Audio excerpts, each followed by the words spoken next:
اعوذ باللہ من الشیطان الرجیم بسم اللہ الرحمن الرحیم۔ آج کی حدیث مبارکہ کا موضوع ہے اطاعت بجا لائیے جنت میں داخلہ پائیے۔ سیدنا ابو ہریرہ رضی اللہ عنہ بیان کرتے ہیں کہ رسول اللہ صلی اللہ علیہ وسلم نے فرمایا، کل امتی یدخلون الجنت الا من ابا،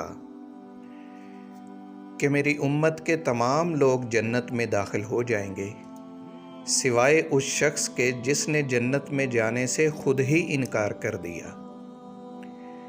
یہ سن کر صحابہ کرام رضی اللہ عنہم نے عرض کیا، اے اللہ کے رسول، بھلا جنت میں جانے سے کون انکار کر سکتا ہے؟ آپ صلی اللہ علیہ وسلم نے فرمایا، من اطاعنی دخل الجنہ ومن عصانی فقد ابا، جس شخص نے میری اطاعت کی وہ جنت میں جائے گا، اور جس نے میری نافرمانی کی اس نے گویا جنت میں جانے سے خود ہی انکار کر دیا۔ صحیح بخاری حدیث نمبر 7280۔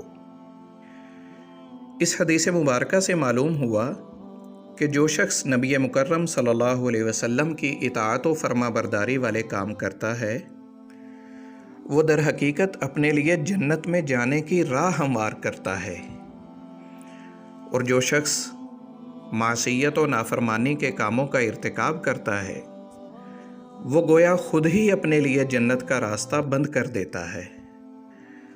کل قیامت کے روز اگر ایسا شخص اللہ تعالیٰ سے جنت میں جانے کی اجازت نہ پا سکے گا تو وہ اس کے اپنے ہی اعمال کا نتیجہ ہوگا۔ اسی لیے آپ صلی اللہ علیہ وسلم نے فرمایا کہ ایسا شخص کہ جو گناہوں اور نافرمانیوں پر مصر رہتا ہے وہ گویا خود ہی جنت میں جانے سے انکار کر دیتا ہے۔ رب کریم سے دعا ہے کہ وہ ہمیں اپنا ہر عمل نبی کریم صلی اللہ علیہ وسلم کے احکام کی اطاعت اور فرما برداری کے سانچے میں ڈھالنے کی توفیق عطا فرما دے، اور ہمیں دانستہ اور غیر دانستہ طور پر ہر حال میں سرکار دو عالم صلی اللہ علیہ وسلم کی نافرمانی کا مرتکب ہونے سے محفوظ رکھے۔ آمین یا رب۔